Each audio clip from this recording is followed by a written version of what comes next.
بسم اللہ الرحمن الرحیم۔ عقد نکاح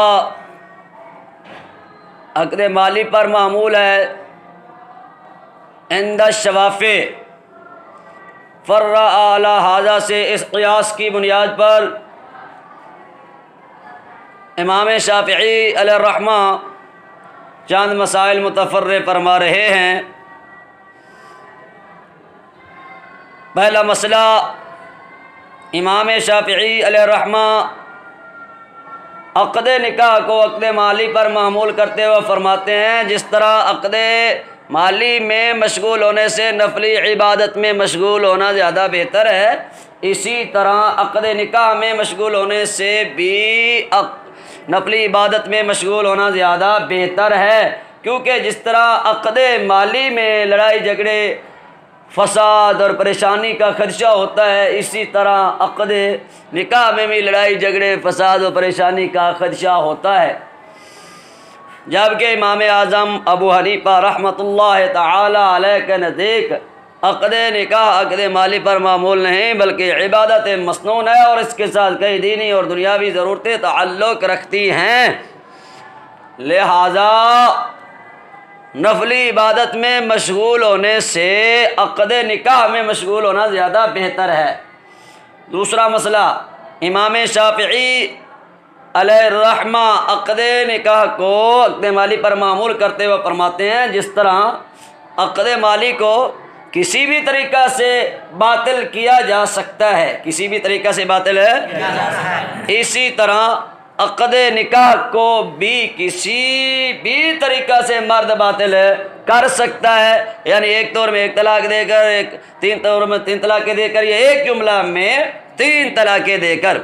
جبکہ امام اعظم و ابو حنیفہ علیہ الرحمہ فرماتے ہیں عقد نکاح عقد مالی پر معمول نہیں، اور رہی بات طلاق کی، رہی بات تین طلاقوں کی، تو طلاق بقدر ضرورت دی جاتی ہے، طلاق بقدر ضرورت دی جاتی ہے، اور ضرورت ایک طلاق سے پوری ہو جاتی ہے، لہذا ایک طلاق، ایک طہر میں ایک طلاق دینا یہ سنت کے مطابق ہے، یہ سنت کے مطابق ہے، یہ سنت کے مطابق ہے۔ تین طہروں میں تین طلاقیں دینا اور ایک جملہ میں اکٹھی تین طلاقیں دینا، یہ سب سنت کے خلاف ہے۔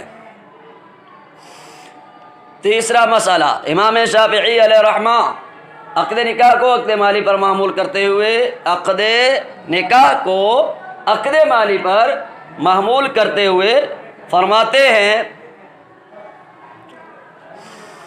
جس طرح خیار ثلاثہ کے ذریعے عقد مالی کو فسخ کیا جا سکتا ہے، اسی طرح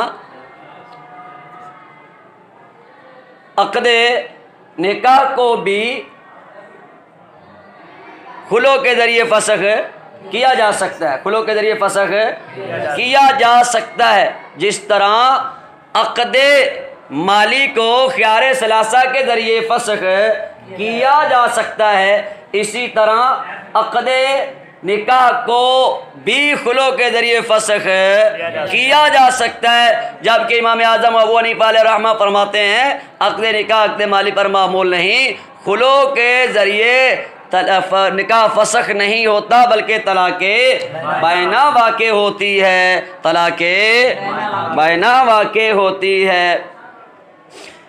نوٹ، امام شافعی علیہ الرحمہ کے نزدیک خلو فسخ نکاح ہے، اور امام اعظم و ابو حنیفہ علیہ الرحمہ کے نزدیک خلو طلاق بائنہ ہے۔ اس اختلاف کا ثمرہ یہ ہے کہ امام شافعی رحمۃ اللہ علیہ کے نزدیک اگر خلو کرنے والی عورت سے مرد دوبارہ نکاح کر لے تو دو طلاقوں کا حقدار ہوگا، کیونکہ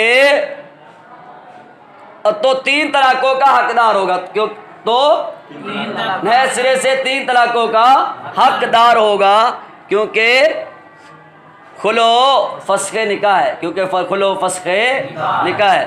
جبکہ امام اعظم و ابو حنیفہ علیہ الرحمہ کے نزدیک اگر خلو کرنے والی عورت سے مرد دوبارہ نکاح کر لے تو دو طلاقوں کا حقدار ہوگا، کیونکہ خلو طلاق بائنہ ہے، خلو طلاق بائنہ ہے۔ ترجمہ دیکھو، وَفَرَّعَ عَلَى هَذَا أَنَّ التَّخَلِّيَ لِنَفْلِ الْعِبَادَةِ أَفْضَلُ مِنَ الْإِشْتِغَالِ بِالنِّكَاحِ۔ اور امام شافعی رحمۃ اللہ علیہ نے اس پر تفریح بٹھائی بے شک نفلی عبادت کے لیے تنہائی اختیار کرنا نکاح کے ساتھ مشغول ہونے سے افضل ہے. فَأَبْطَلَهُ بِالطَّلَاقِ كَيْفَ مَا شَاءَ الزَّوْجُ مِنْ جَمْعٍ وَتَفْرِيقٍ. اور امام شافعی رحمۃ اللہ علیہ نے نکاح کے طلاق کے ساتھ باطل کرنے کو جائز قرار دیا جیسے زوج چاہے، یعنی اکٹھے اور الگ الگ. اور امام شافعی رحمۃ اللہ علیہ نے 3 طلاقوں کے ایک جملے میں بھیجنے کو جائز قرار دیا. وجعل عقد النکاح قابلا للفسخ بالخلع. اور امام شافعی رحمۃ اللہ علیہ عقد نکاح کو خلوع کے ساتھ فسخ کو قبول کرنے والا بنایا. خلوع کے ساتھ فسخ کو قبول کرنے والا بنایا.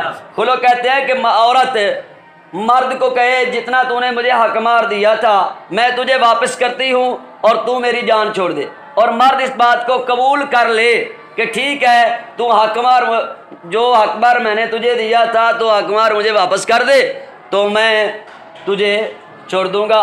اب عورت حق مار جو ہے وہ مرد کو واپس کر دیتی ہے اور مرد کہتا ہے ٹھیک ہے میں نے تجھ سے خلوع کر لی ہے. تو اب اس سے کیا ہو جاتی ہے؟ امام صاحب رحمۃ اللہ علیہ کے نزدیک طلاق بینہ واقع ہو جاتی ہے.